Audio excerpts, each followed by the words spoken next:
And then basically the way that these sessions work, I'll go through a PowerPoint with information about the program, frequently asked questions, admissions processes, and then I have the questions that were submitted by anyone who registered for this session, and Dr. Sadler will be able to answer those and any other questions that come up along the way. So I certainly encourage you that if a question does come up, feel free to enter it in the chat and we'll address it at the end.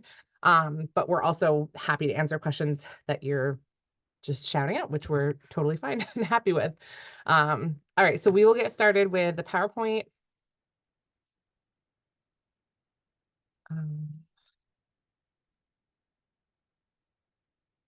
Okay.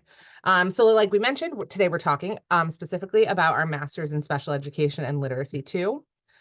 Welcome, everyone. Thank you for joining us this afternoon. We've already done introductions, so we won't do that again. But just kind of going back to something that Dr. Sadler mentioned, I always think it's helpful before these sessions where we're talking about a program that does lead to teacher certification to talk a little bit about teacher certification in New York State and the way that that goes in the process. So in New York State, you need both initial and professional teacher certification to teach throughout the longevity of your career. Initial certification can be obtained at either the undergraduate or graduate level. As of today, it is only obtained at the graduate level at UAlbany. If you've seen any articles in the news lately, you know that there's a shift going on right now where we will begin to offer undergraduate programs that do lead to teacher certification starting next academic year. But right now, we're talking about a graduate program, and that's where most of our teacher preparation programs have lived. Then you must move on within 5 years of earning initial certification to earn your professional certification. This is the final type of certification that allows you to teach throughout the remainder of your career. And in order to earn this, you have to obviously have first earned initial, but then also earn a master's degree, and then have 3 years of paid full-time teaching experience. So by earning this program is for those who did not earn initial certification through their undergrad or another method, and who who are interested in earning that at the graduate level. And the nice thing about that is that by earning your initial certification at the master's level, you have the master's that you need for professional certification, so that when you graduate from our program, all you have to do is teach for 3 years to earn that professional certification. Just a quick update about the job outlook for teachers. Generally, overall, we can say it's looking pretty good. A job as an elementary school teacher, jobs are projected to grow about 7% through 2030. Jobs as high school teachers are projected to grow about 8% through 2030. And in all states, including New York State, we are in the midst of what's considered a teacher shortage. And so right now, state officials estimate that New York will need about 180,000 new teachers in the next decade. A lot that has to do with a lot of different things, including the fact that a lot of teachers will be retiring, and just that there's a general need. They're identifying that all areas are needed as far as certification areas, but the ones listed here are considered especially high need areas. So special education being one, and literacy being two of the certification areas of this program, certainly places our students at in a really great place to get a job. So the Master's in Special Education and Literacy II, as we've mentioned, is designed for applicants who do not hold New York State initial teacher certification. And it's the perfect program for those who are wishing to enter the field and become certified. It's a great opportunity to bring your life experience, your work experiences, your educational background into the profession of teaching. So for this program, you have to have a background in one of the liberal arts and sciences. So we have students coming into this program with a range of backgrounds. And we think that that's really cool. Some of them majored in things like psychology or sociology, but some of them were theater majors. And so it's really cool to have that diverse group of students come together and sort of bring their own backgrounds and expertise to the field of teaching. To fully prepare you to work with exceptional children in elementary classrooms, the curriculum includes intensive practicum and internship experiences, including those in each of the areas of certification, so childhood, special education, and literacy. This is a 67 credit program designed to be completed full-time. Courses selected to make you a well-rounded teacher in special education, literacy, and educational psychology. And as I mentioned, there are practicum and internship experiences throughout the program. So this program will prepare you for teaching and will make you a strong competitive applicant for multiple teaching positions within a school. The program, as I mentioned, leads to 3 different areas of certification. So childhood education, special education, and literacy. So we always mention, if you are a student who is, or a teacher who's applying for a job, maybe you're up against someone who only holds 1 certification, you're certainly a more well-rounded and balanced candidate. And so we find that these 3 certifications sort of complement one another, right? Um, I always like to mention, some people come to us and they say, like, I'm really interested in teaching childhood. I know I want to be a 2nd grade teacher. Wonderful. In your 2nd grade classroom, you are going to have students with reading and writing difficulties. You are going to have students who receive special education. And so having the other certifications, even if you don't know if you want to work in one of the other areas, makes you a well-rounded teacher to excel in any of the 3 settings. So yeah, I am going to mention, so as of right now, our program certifies in literacy and special education for a specific grade band. So right now, the literacy certification offered through this program is birth through 6. The special education certification is offered in grades 1 through 6. There are changes in New York State through New York State Education Department that are affecting those 2 certification types, right? So so the regulation passed last year to change those 2 certifications so that they no longer offer grade-specific certification in those 2 areas, literacy and special education. Instead, they are shifting to an all-grade certificate. So for each of those certifications, they will no longer offer something like birth through 6 or 1 through 6 or 7 through 12. It will just be literacy all grades and special education all grades. We are working toward shifting our program to meet those new regulations through New York State Education Department, and we will. But as of right now, so if you were to enter for the upcoming academic year, the program would be as it is right now, as it's listed on this page. And then, as we meet the new regulations, our program and the certifications that it provides will shift with that. I like to let students know having the birth through 6 or the 1 through 6 grade band certification is absolutely fine. Those certifications will remain valid for the remainder of your career. And especially like if you see yourself staying in an elementary setting, there will be no need for you to then go on to get the all grade certificate. So it's not something to necessarily worry about, just something to be aware of. And I can answer questions about that at the end if anybody has any.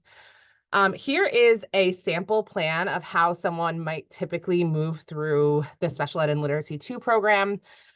It is a cohort-based program, so everybody moves through the program at the same pace, starting at the same time and finishing at the same time. You'll notice that there is a mixture of coursework in each of the different areas that I mentioned, coupled with practicum experiences and clinical internship, which is student teaching. So you'll see that you have a pretty busy schedule during that time with coursework and being in a school setting. But we do get you through this program in just about 2 years, and you do leave with 3 certifications, which, as I mentioned, huge benefit there. I don't know if we have anybody here who's interested or who is a current UAlbany student, but we do have something called the Great Dane Teacher Pathway, which is a combined bachelor's master's program that allows you to pursue accelerated admission. So basically admission early to one of our programs that lead to teacher certification. So this pathway is not something that you enter as a freshman, but basically steps that you take during your time at UAlbany, including applying to the graduate program in your junior year, so that you can start integrating graduate courses into your senior year. And then you still earn teacher certification after completing the master's degree. But it's an option for our students in our human development major. So this is a little bit of information about the Great Dane Teacher Pathway and this master's program. So students major in human development. They concentrate in special and elementary education and literacy. They apply to the master's program in their junior year and start to integrate graduate coursework into their senior year. That graduate coursework can double count both toward the master's and their undergraduate bachelor's degree. It sometimes will allow you to start the graduate program later, so maybe not take summer courses or have a lighter course load throughout. And yeah, so this is just an option to our students if anybody had any questions about that. Information as far as the application requirements, this requires transcripts from all schools attended, 3 letters of recommendation. There's a written component, which Dr. Sadler, is it a statement of goals for this program? Okay, statement of goals. Yes, sorry, it's that No. it's a few questions that need to be answered. Okay, so questionnaire within the application, correct? Yes. Okay. A 3.0 GPA minimum or a 3.2 if you are applying as a combined student. And as I mentioned, this program only begins in the summer and the deadline is March 15th. So as far as transcripts, if you've already attended UAlbany, you don't need to request your UAlbany transcripts. We have them already. And also, if you've already sent transcripts to UAlbany for another program, like an undergraduate program, if you were a transfer student, they likely have those as well. We consider your GPA from all institutions and levels of coursework taken. And just so that you do know, you can upload an unofficial transcript to your online application from other institutions, and we can still review your application. We would just need the official transcripts once you're admitted. Transcripts can either be mailed to the graduate school or emailed from your previous institution. So I like to just show everybody, there's a really helpful website through the graduate school. The graduate school handles our admissions process for graduate programs. And this is their homepage, the graduate school's homepage. If you go to the admissions tab over here and click on apply to a degree or certificate program, this is where you would start a graduate application, the online application. And it also includes step-by-step information on how to apply and tips for each required piece of the application. So like, how do I submit my transcripts? This will tell you how. So very, very helpful. Letters of recommendation are submitted directly through the online application portal. So essentially you will provide contact information for your recommenders. The portal will send them an email where they can then use a link to submit their letter on your behalf. We recommend that letters of recommendation be specific to the program you're applying to whenever possible. It can be helpful to have letters of recommendation from a professor to speak to your academic capabilities and potential to be successful in a graduate program. And this is just sort of like an informal recommendation. Give your recommenders plenty of notice. I also recommend to give them a hard deadline ahead of the application due date. So you want to have your application submitted. So the deadline is March 15th. Let's say you have a goal of having your application submitted by March 10th, just to like make sure that you're feeling good. I would ask your recommenders to please have their recommendation letter submitted by March 5th, for example. What's nice about that is that if they can't make it by that deadline, they're still ahead of the application deadline and you can communicate with them. But also as someone who writes letters of recommendation, it is helpful to have a hard deadline. So that's just a tip. Your statement of goals or any written component of your application. So in this case, it's a questionnaire within the application. For us, it's our chance to learn about you and determine your fit for our program. What can you offer our program? We're also evaluating your writing skills. So you might want to turn on your spell check. And then for you, this is your chance to talk about yourself. Tell us about your background, your educational background, your personal background, your skills, your knowledge of the field of education, the different certification areas, what you hope to get out of the program. Why this program? Why these areas of certification? So lots of opportunities for you to tell us about yourself. It should be purposeful or to the point. So usually we recommend 1 to 2 pages. We don't want a life story or a book. Do your research on the program that you're applying to so you can speak to why it's a good fit for you. And there are also lots of helpful online resources on how to either write a statement of goals or do, submit written components for a graduate application. And then your previous institution's career center may also have great resources for you. Frequently asked questions. How are courses offered? We get this question a lot. This program is not offered fully online. There will be in-person courses throughout the program, and the practicum and internship experiences are also in person. You are in a school for those. You will have the opportunity to take some online courses throughout the program, but this is not a fully online program. Online courses may be synchronous or asynchronous or a hybrid of the two. What makes a strong application? So we're obviously looking at your academic record. So first and foremost, the 3.0 GPA is actually a GPA requirement set by New York State Education Department for teacher preparation programs. So we have little flexibility on that requirement, but of course, we're also looking for a strong academic record.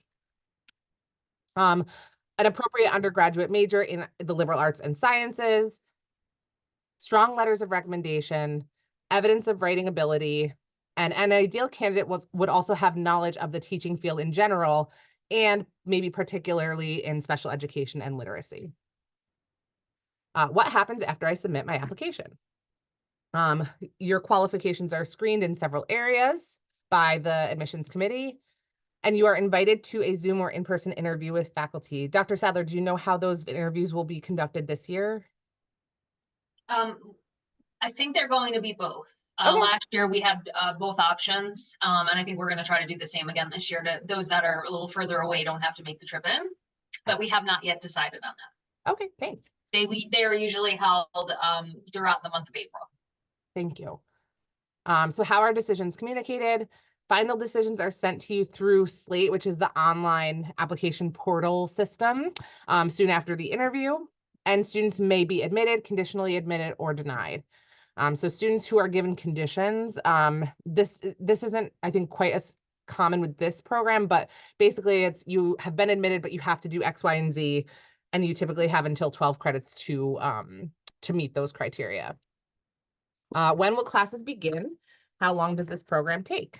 So special ed and literacy 2 program students start in the summer. Like I mentioned, it's a cohort program. Everybody starts at the same time. We looked back at that sort of overview of the curriculum. So it includes 7 consecutive semesters, including summers. So it's just about 2 years. You can also check the university academic calendar for course registration dates and class start dates. Typically summer courses, so some students want to know, like, when exactly will my first course be? Courses are offered during different sessions during the summer. We have, I think the most common session start date is in May, but there are also sessions that start in June and even some in July. And so it just depends on who's offering the course and how, what session they choose to teach it in. So this is just a website where you can take a look at the course offerings. So if you wanted to take a look at what the summer 2024 looks like, you can always check that out here. Oh, I realized I didn't. There we go. Can you provide more information on the student teaching or field placement components? Yes. So for the special ed and literacy 2 program, currently there are a few different courses or experiences that require you to be in the schools. One of them is a special education placement, 100 classroom hours. Another one is 15 weeks of student teaching. Of practicum, 525 classroom hours. Then there's the clinical internship for teaching students with disabilities, 20 weeks full-time. And then there are literacy practicums scattered throughout, with one that is full-time in the final summer of the program. Can I transfer in graduate credits? If you have taken graduate credits elsewhere and wish to transfer the credits to your program, to this particular program, you can request for the courses to be transferred. Graduate credits used toward your undergraduate degree are not admissible unless you are part of our combined program.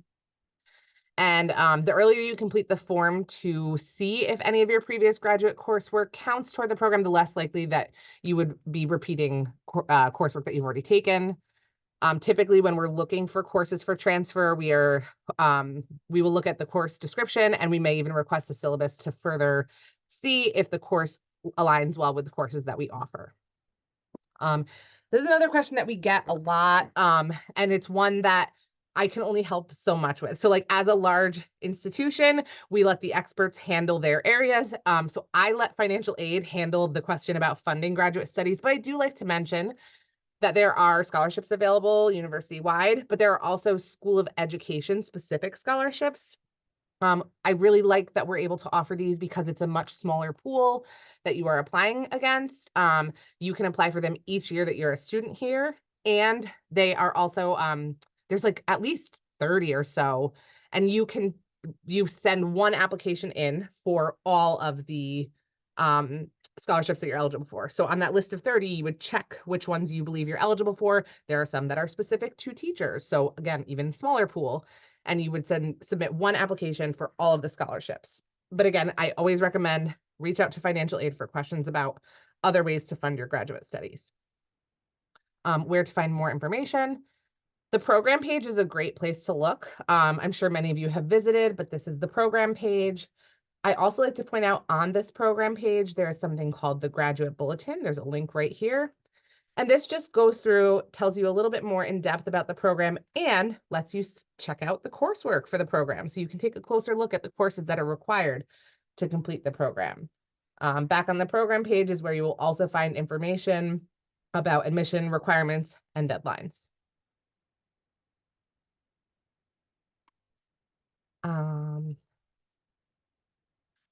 Again, I'm going to advertise my office. The Pi Center is a great place to start if you have questions. So picenter@albany.edu. If you have questions after this session that you pop into your mind after you leave, please feel free to reach out to us. We are happy to help. And then these were the topics and questions that were submitted by students when they registered. So I'm just going to go through these one at a time, and Dr. Sadler, you can just help us out by answering these questions. So the first question is actually one that we get quite often. Can this program be completed part-time?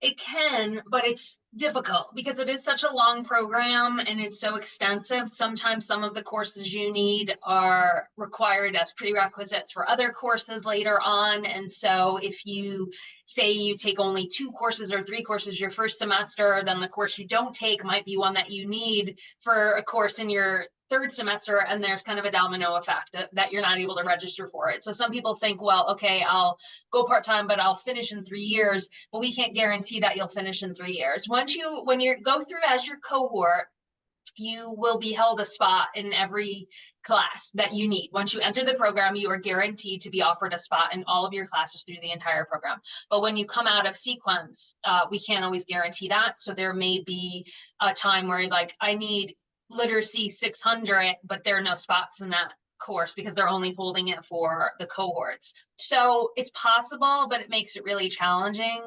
And again, it's really 67 credits is a really long program. As we said, it's 2 years, including some 2 years, 3 summers. So it really extends it, but it is possible. It would just be something that you'd have to work with your advisor and see how you're going to manage taking all the courses. But again, we can't guarantee a spot in the courses once you come out of your cohort. So it could take you a little longer than you would like it to take. So. Thank you. The next one I can take, so there was somebody who wanted us to talk about application fee waivers. Those are actually handled by the graduate school. The graduate school oversees the admissions process. And so you would just email graduate@albany.edu to find out a little bit more about that. They also have some information about that on their website. I might be able to answer this one as well. I talked a little bit about this, right? So how do I become a certified teacher? I believe with my knowledge of teacher certification in New York, the most straightforward way is to complete an approved teacher preparation program like this one. So this program provides all of the educational requirements needed for certification. After you complete this program, New York State also requires exams. So teacher certification exams, they also do fingerprinting and a background check. But after you complete this program, my office works with the students in this program to sort of walk them through the process of applying for teacher certification. So we help you with that.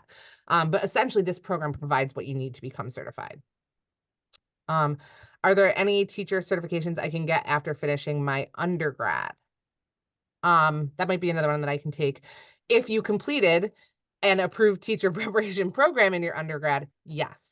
If you did not, that can be very difficult, which is why we often recommend a master's program that allows you to earn certification if you did not earn certification through your undergrad. How much experience is recommended before becoming a teacher? If you go through a program like ours, you're probably going to get the experiences that you need in your program. So we have you, as you saw, we have you out in a lot of field-based experiences, and they're guided because you're going to be having classes at the same time. So what you're learning in your classes, you're going to be applying. Additionally, you're going to have people to support you throughout. So in your first and your second experience, well, really in all three of your experiences offered through special education, your 100 hours, your childhood student teaching, and your special education internship, you will have a classroom teacher that's there with you. That's going to be your cooperating teacher that's going to support you. And then you will also have a university supervisor who is someone who will come in and observe you and then meet with you and talk to you about your lessons and give you some suggestions on how to improve and do evaluations with you over time. So if you went through an approved teacher education program, then you should have the experiences that you need. Sometimes we have people who come to us who have maybe been a TA, a teacher assistant for a while, so they have some experience in the classroom, and I think that's a great idea because you kind of see the workings of a classroom. You know, sometimes people think they want to be a teacher until they get into the classroom and they see what it's like and they're like, oh, maybe not for me. So that at least gives you an opportunity to observe what the daily life of a teacher is. So some people come to us with teaching TA experience. Some people come to us having subbed, which if they've gotten a degree and they've been out of school for a little while and they've had the opportunity to do some subbing. That's harder to do without your certification though. But so some people do come to us with experiences, but the majority of the special education and literacy two, the SEL II students that come to us don't really have any experience prior to coming to the program. You'll gain everything you need within the program. I don't know Um, if you want to add anything to that. no, I think that's pretty much exactly what I would have said. Yeah. Someone had asked, can I student teach in my county? Do I have to student teach in Albany? We have it may not necessarily be Albany, but we do have school districts that we contract with already. So we have these various districts that we work in. This semester, for example, we're in North Colony, Niskayuna, Saratoga, Shenandoah. That might be it. But so we're in various districts around the capital region.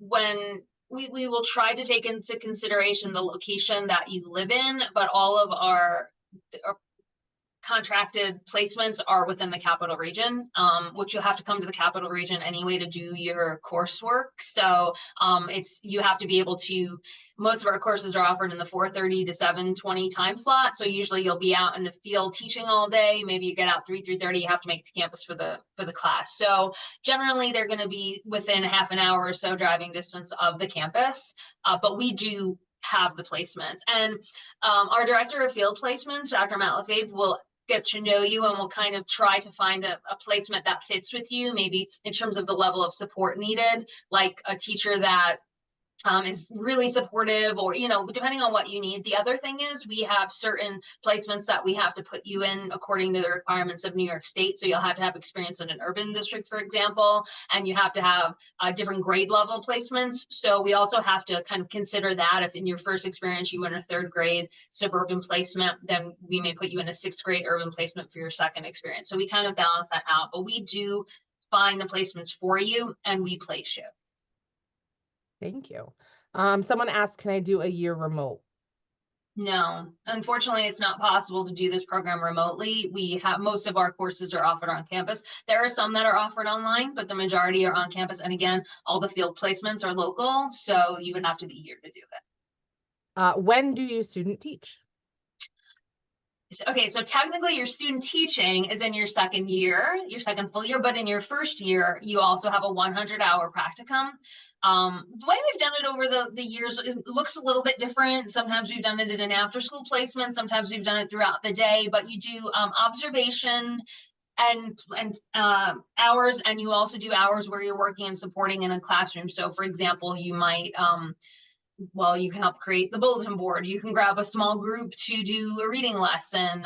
So you're not student teaching, but you're kind of helping the teacher with various tasks and observing different types of teachers. And so you can observe different learning styles. So those 100 hours are supported, but they're not student teaching. That's in your first year. And then in your second full year, that fall, you do your student teaching for childhood ed, and that's Monday through Friday, you know, the whatever the hours of the school day. You start with them when the teachers start, and you go through the middle of December. Sometimes it goes beyond the semester hours, so that's important to know. Though we follow the school calendar, not the U Albany semester calendar. So this year, I think our students went up to December 22nd or something like that, and then you have off in the intercession in the beginning of January. You would start your special ed internship, and that goes from January through the end of the semester in June. So you're there again, all same hours as the teacher, Monday through Friday, whatever your school hours are, 8:30 to 2:30, for example. And then you're doing classes in the evenings during that time. So it's a really intensive schedule. You know, I'll admit it's a very tough program because there's a lot that you're doing. We basically have to give you the experiences and the knowledge that that you didn't get as an undergrad in a teacher preparation program. So we have to make sure that we prepare you well in the 2 years that we have. So it's pretty intense program, but we do get at you in the field right away in your first fall semester, and then your student teaching internship is done in your second year, full year. Thank you. When do you recommend we start an application for the accelerated program? I think that means the combined program, the Great Dane Teacher Pathway. Yeah. You can't start soon enough. Mhm. As Melissa said, it's nice if you can give your professors and your recommenders some time to do it. We have, I think the BSMS is March 15th deadline this no, I think it's March 8th. Sorry. If you're interested in applying for the combined program, I can get you that exact date. I think it's March 8th this year, but I can check on that. And I always recommend students work with Dana. So like I was gonna if you're say, human development, she's the expert on like getting you on the right timeline. absolutely. Definitely, yeah, Yeah, talk to talk to Dana. Dana Newton if you're interested in the combined program, because she has all the info, probably better than I do, on the dates and such. But we will start. We do have an interview process, as you saw, and we are going to be starting interviews late March for BSMS students. They have slightly earlier deadline and slightly earlier interviews, so that we can get them into the program a little bit earlier as a perk of applying for that program. So I would start thinking about it now, honestly, and try to think about who you want to write your recommendations and reach out to them as soon as possible. How competitive is the admissions process? Mm, Honestly, it depends on the year. The SEL II is the most competitive program that we have. And including the combined program now has been made it even more competitive. This year, we had 30 students in our special ed and literacy 2 cohort. That's more than we have had in the past, but it was so competitive this year that we wanted to try to take as many good applicants as we could. So the cohort for SEL II is usually somewhere between 25 and 30 students. And I say that typically it was 25 students, but the last year or two we've taken in 30. I'm not really sure what the target is this year, but generally it's somewhere around there, because we want to try to take as many qualified applicants as we can. This year, I would say 2/3 of the cohort is students from UAlbany from the combined program. So we accepted a lot of students from that program. Doesn't mean you're at a disadvantage if you're not in that program by any means. We want to make sure that we hold at least a third to half of our spots for students who are not in the combined program, because we value the diversity that brings. As we said earlier, sometimes we have people from an art background or a history background, and that brings so much to the cohort. And so don't worry if you're not in that, if you're not a UAlbany student right now, if you're not in the combined, thinking about the combined program. We've also had students who have applied as juniors to the combined program and didn't get accepted as juniors, but then they applied again as seniors into the regular SEL II program, not the combined program, and have gotten in that way. So there's also that option. So it's fairly competitive, but we try to accept as many applicants as we can. We can't have our cohort any larger than that though, because we want to keep our classes small, and also the placements, right? So we have contracts with placements, and so we're limited by that as well. But I would say it's a fairly competitive program. The SEL II, as I said, would be our most competitive. What classes are available in the summer?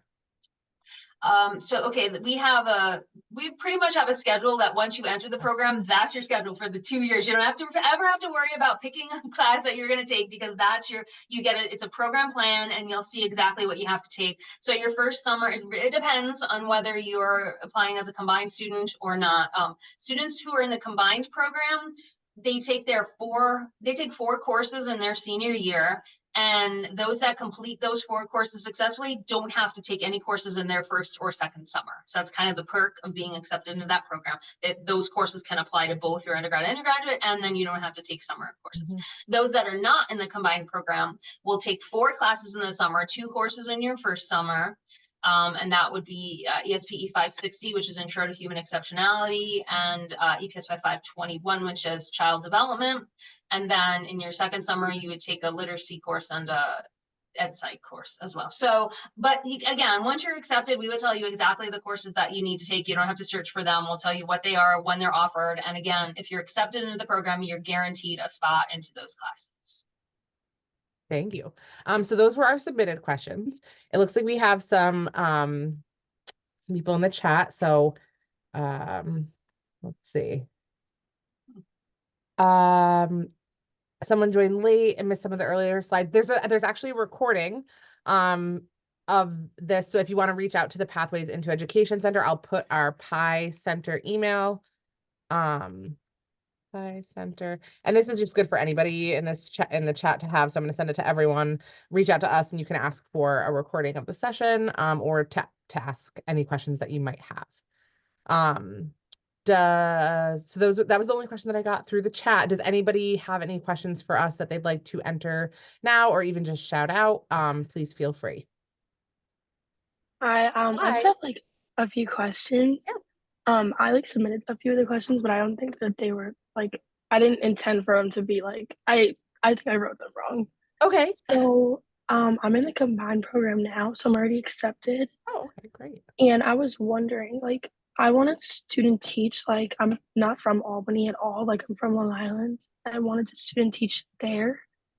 And, like, in my second year, is that, like, totally off the table? Yeah, that's not, we only have contracted districts within UAlbany because we only have supervisors and master teachers here in the area. Okay, so, like, you couldn't even, like, I live, like, by, like, Stony Brook University, like, there's no way it can, like, okay. No, unfortunately not. All right, thank you. Okay. Someone had asked about funding opportunities. Like I mentioned, the best place to go for that information is financial aid. They can answer questions about funding, about payment plans, about, financial aid, scholarships, all that good stuff. It's just not our area, so I always recommend that students reach out there. Do students get paid during student teaching? No, unfortunately not. No, you're doing it as part of your coursework and part of your certification requirements, but you're not able to get paid. We do offer a stipend during your internship, which is the second spring semester. It's not a lot, but it's something that helps to defer the cost of food and travel, your mileage and stuff to your placement. And so in the past, we have had the funding to do that for every cohort in the spring. It's not guaranteed, but it's, like I said, every year we've been able to offer it. So, but no, unfortunately, you're not teachers in the district yet, so you're not able to get paid for it. You're just kind of guests still in there. You're teacher candidates, right? So you're on your way to becoming a teacher, but you're not a teacher yet, so you're not able to get paid from the school.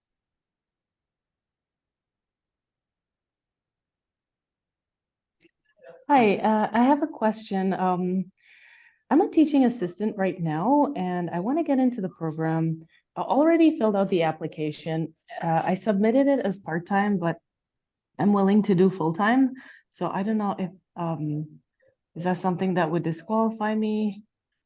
So we've had people who have TA'd in the past, absolutely. In fact, your first year, you may be able to keep that position. That sometimes happens. We've been able to work it out where Dr. Lefebvre, I said, our director of field placement, has been able to work it out to where people have been able to remain as a TA, not always, but the second year, the full year, is when you wouldn't be able to TA anymore. So that's where we have had people that have had to, say, maybe take a leave of absence from their position because you're not, the requirements of the student teaching and particularly the internship, you're not able to fulfill those while at the same time being a TA. So that you can keep the job you sometimes up until that last year, but that is when people have to, like I said, leave the job, take a leave of absence. And we have had people who were able to work it out with their district where they, again, took that leave of absence and then the district hired them as a teacher because, they were getting their certification. So they got hired as a teacher. So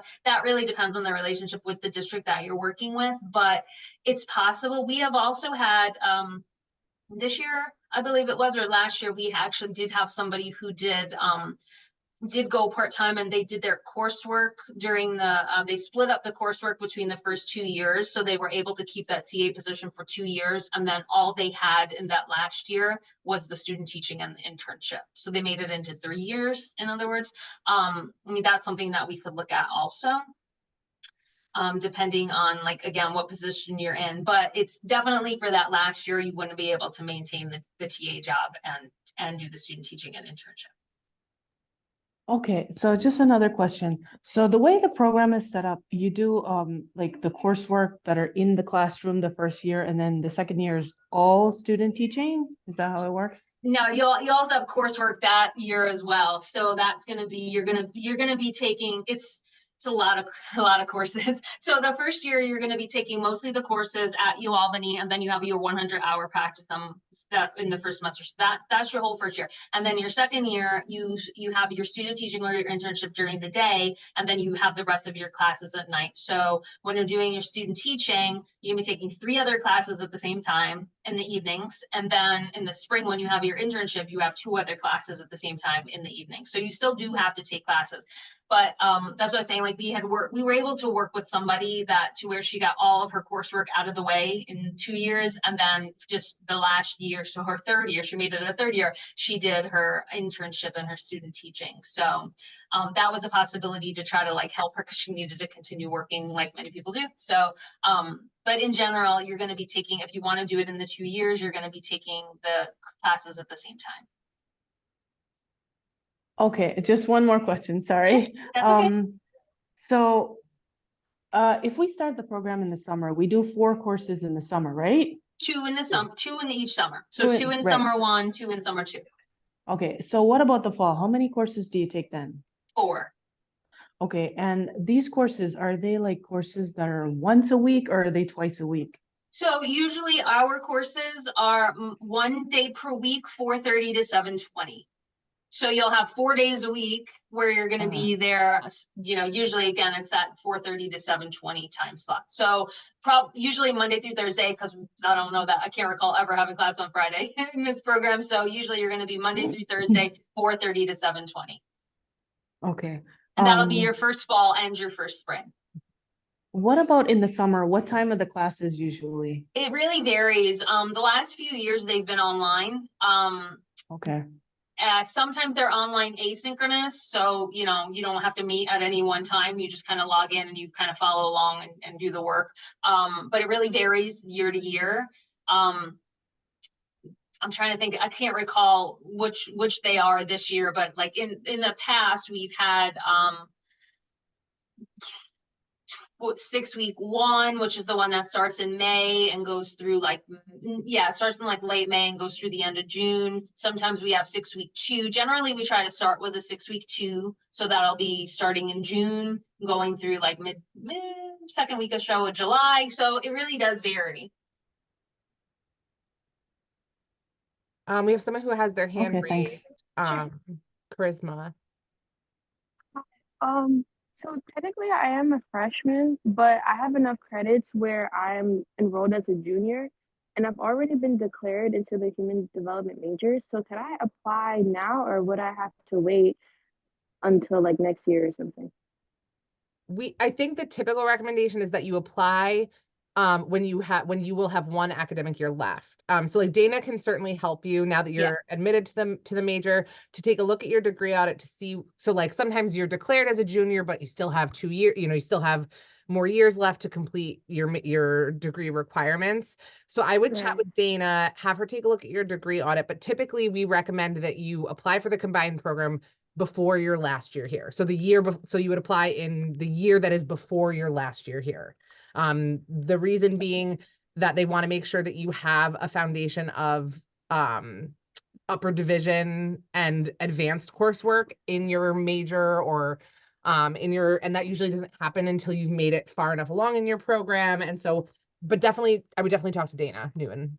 Yeah, and the other thing is you want to make sure you're not in a case where we have a couple right now who have like 6 courses that they're taking, and that's really, really tough because 2 of those are graduate level courses, which, obviously require a lot more time and attention. So you want to try to make sure that by the time you get to your last year, when you're starting to take the courses that can apply towards both programs, you want to have as light a schedule as possible so that, you can really, really focus on those grad courses.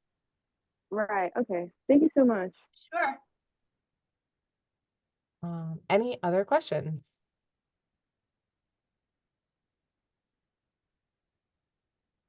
All right. I have put the Pi Center email address in there if you guys do have any other questions. Happy to help. And thank you guys for spending a little bit of time with us this afternoon. Thank you, Dr. Sadler, for answering all of everybody's questions and for providing all that information. And yeah, so hopefully we see some applications come through from people who were here today. That'd be wonderful. Yep. All right. Thanks, everybody. Have a great day. Thank you.